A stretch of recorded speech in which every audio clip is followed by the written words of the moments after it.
So I've decided this is how I'm gonna cook so I can film YouTube videos because I've cooked like 3 meals a day every day and you guys want to know what I'm making. So I'm gonna record them. Today on the menu, we have grilled steak, garlic asparagus, and the star of the meal, Gruyere Gratin. As you can see here, I'm slicing the potatoes thinly and uniformly. I would suggest to use a mandolin if you have. I just didn't feel like taking mine out of the cupboard. I just want to take this time to talk about how there is no oil in my pan. There are no rules in cooking, and what I am doing is a bit out of order, but you'll see in the end it'll come together nicely.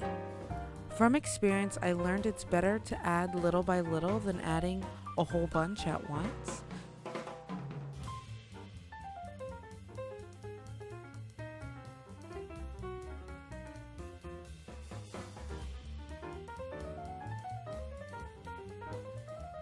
It is so important to cook the potatoes prior rather than just throwing them into a baking sheet and baking them.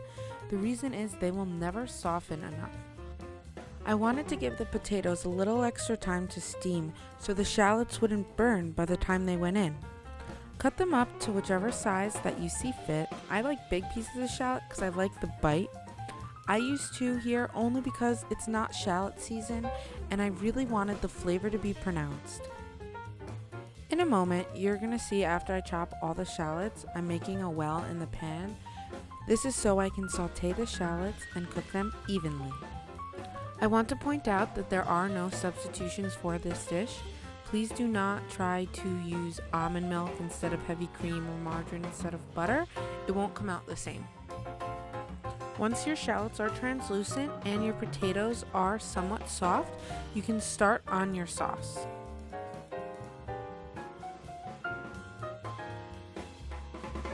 Although this is eyeballed, I poured in about 1 cup of heavy cream.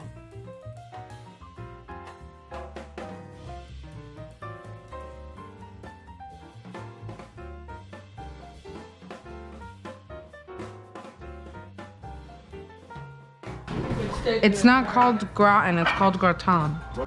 A good base to any sauce is definitely heavy cream, butter, and Parmesan cheese.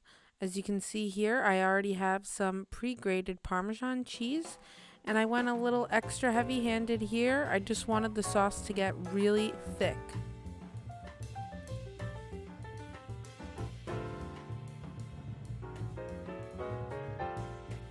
But look, this is how thick your gratin sauce should be, and you always should cook it in a pan first. Look at this.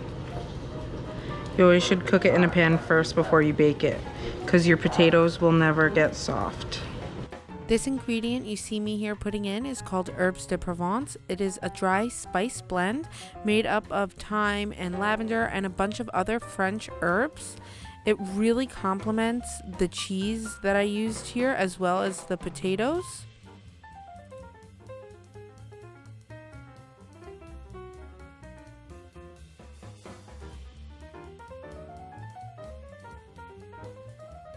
After some frequent stirring, the sauce started to become thick.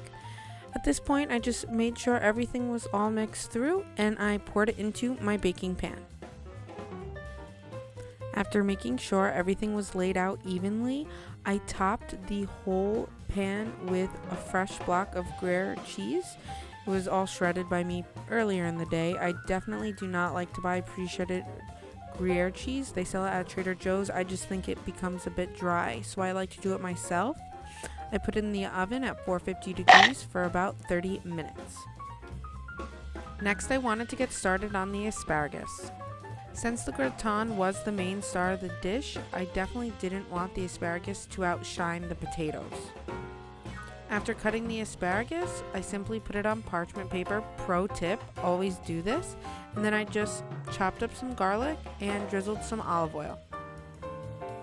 I didn't record myself marinating the steak, but it's simply just salt, pepper, and Worcestershire sauce. And I waited to cook it last because it would only take about 3 to 4 minutes.